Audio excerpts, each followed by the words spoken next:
ఓం గంగణపతే నమ ఐం సరస్వత్యై నమ గాయత్రీ పరంబికా నమ దుందుర్గాయ నమ శ్రీమాత్రే నమ ఓం నమ శివాయ శివాయ గురువే నమ క్రీం క్రీం మహాకాళికాయ నమ దత్తాత్రేయాయ నమ.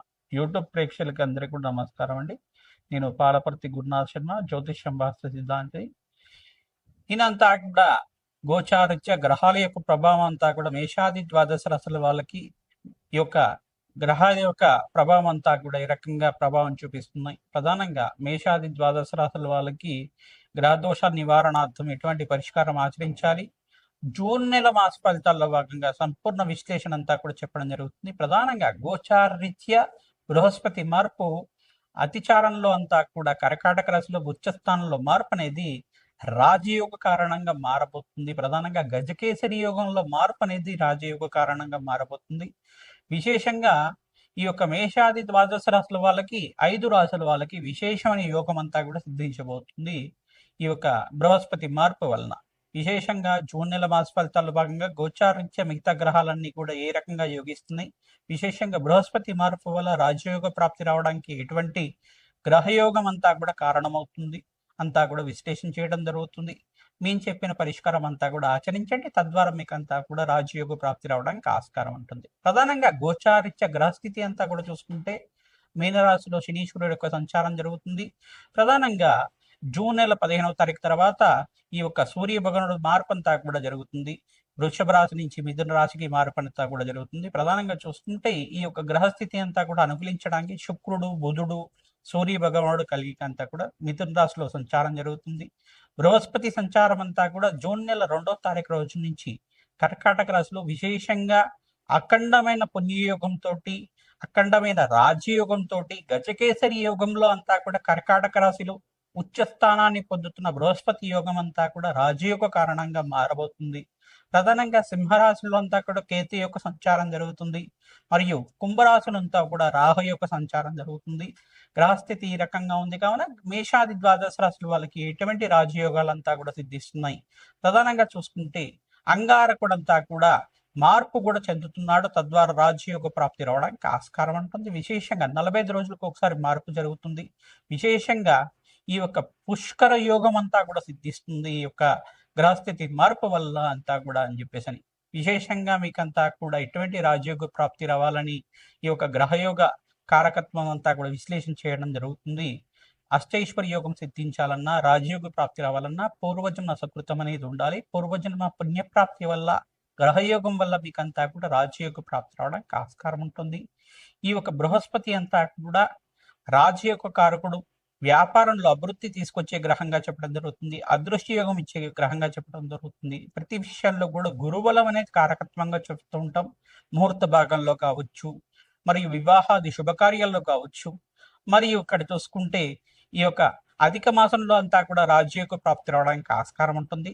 మనకంతా కూడా జూన్ నెల 16వ తారీఖు దాకా అధిక మాసం అంతా కూడా జరుగుతుంది, మరియు నిజ దేశ మాసం అంతా కూడా జూన్ నెల 17వ తారీఖు తర్వాత నుంచి అంతా కూడా యోగకరంగా ఉంటుంది. కావున ఈ యొక్క గ్రహస్థితి అంతా కూడా అనుకూలించడానికి ఏ గ్రహ దోషానికి అంతా కూడా పరిష్కారం ఆచరించాలి, ఏ కులదేవత ఆరాధన చేయాలి, ఏ గ్రహానికి అంతా కూడా శాంతి పూజలు ఆచరించాలి. మేషాది ద్వాదశ రాశుల వాళ్ళకి విశేషంగా 5 రాశుల వాళ్ళకంతా కూడా రాజయోగ ప్రాప్తి అని చెప్పాం.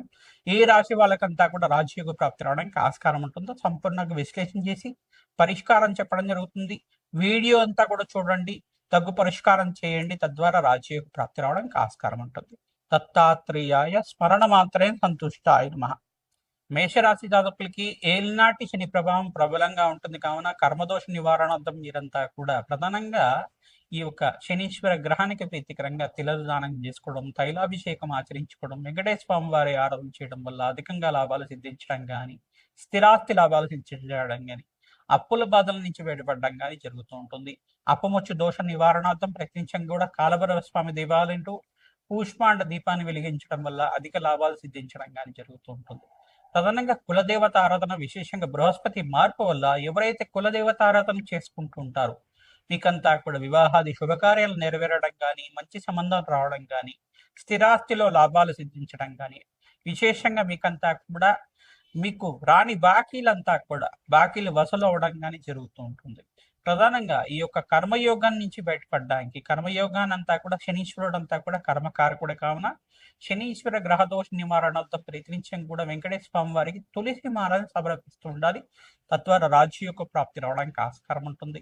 విదేశాల్లో మార్పు, విదేశాలలో స్థిరత్వం కోసం మార్పులంతా కూడా తెచ్చించడం, విదేశాల నుంచి వేరే విదేశాల్లో వలస వెళ్ళి అక్కడంతా కూడా స్థిరత్వం పొందడం అనేది జరుగుతూ ఉంటుంది. అక్కడ కూడా ఉద్యోగ అవకాశాలు కూడా సిద్ధించడానికి ఆస్కారం ఉంటుంది. విశేషంగా ఇక్కడంతా కూడా చంద్రుడు, బృహస్పతి మరియు శనీశ్వరుడు, శుక్రుడు అంతా కూడా కారణమవుతున్నారు. మీకంతా కూడా రాజయోగ కారణంగా మార్పు చెందడం వల్ల వ్యాపారంలో అధికంగా లాభాలు సిద్ధించడం కానీ, నూతన వ్యాపారాలంతా కూడా విస్తారం చేసుకోవడం కానీ, ఉద్యోగంలో ప్రమోషన్ సిద్ధించడం కానీ జరుగుతూ ఉంటుంది.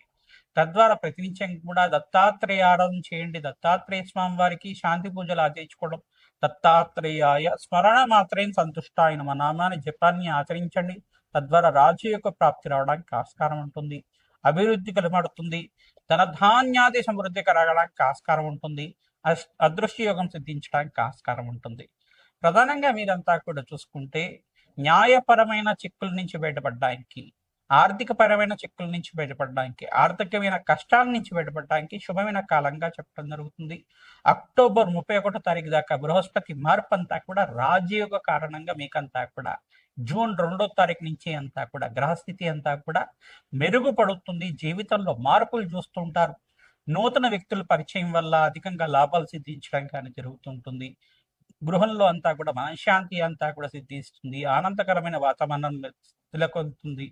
తద్వారా మీకంతా కూడా అదృష్ట యోగం సిద్ధించడానికి, వివాహాది శుభకార్యాల కోసం చర్చలంతా కూడా జరగడం కానీ, వ్యాపారంలో మార్పుల కోసం ఆర్థికంగా పురోగతి పెరగడం కానీ, మార్పులు జరుగుతూ ఉండడం కానీ, నూతన వ్యక్తుల యొక్క సహాయ సహకారాల వల్ల లాభాలు సిద్ధించడం కానీ జరుగుతూ ఉంటుంది.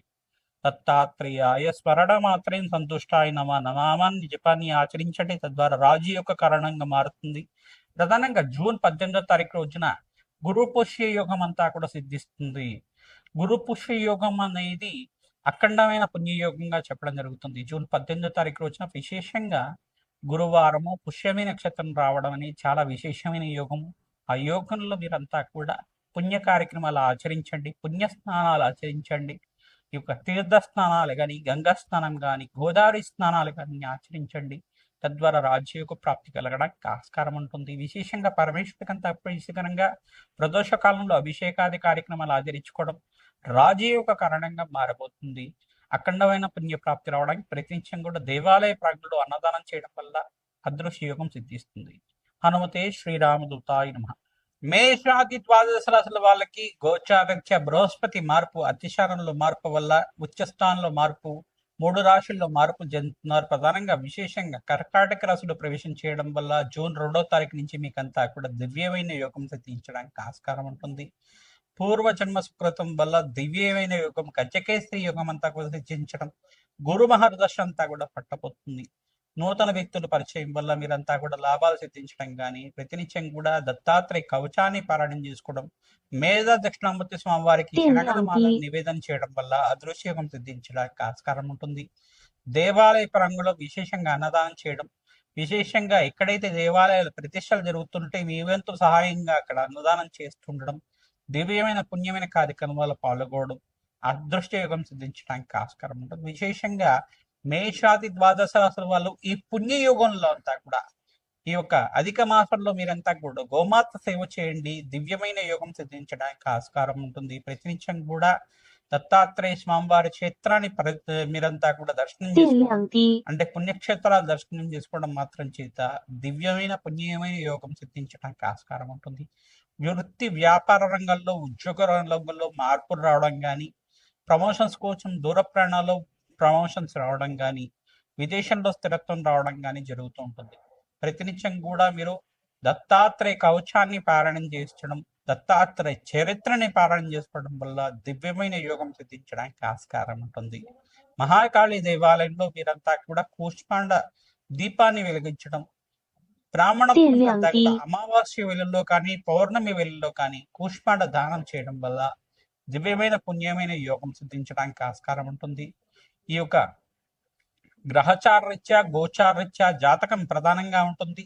మీ జన్మ జాతకమే ప్రధానమైన జాతకం ఉంటుంది, కానీ జాతకరీత్యా ఉన్న లగ్న చక్రవశాత్తు ఎటువంటి గ్రహ దోషాలు ఉన్నాయి, ఆ గ్రహ దోషాలకి పరిష్కారం ఏమా ఆచరించాలి, ఈ యొక్క జ్యోతిష్ సిద్ధాంతాలంతా కూడా మీరు జాతకాన్ని చూపించి జాతకానికి తగ్గు పరిష్కారం ఆచరించడం వల్ల దివ్యమైన యోగం సిద్ధించడానికి ఆస్కారం ఉంటుంది. ప్రత్యేకంగా కూడా ఈ పుణ్యమైన యోగాల కోసం మా యొక్క ఛానల్ని సబ్స్క్రైబ్ చేయండి, లైక్ చేయండి, షేర్ చేయండి. మీకంతా కూడా మంచి శుభమైన ఫలితాలు పొందడానికి ఆస్కారం ఉంటుంది. దత్తాత్రేయాయ స్మరణ మాత్రం సంతుష్టాయ నమః.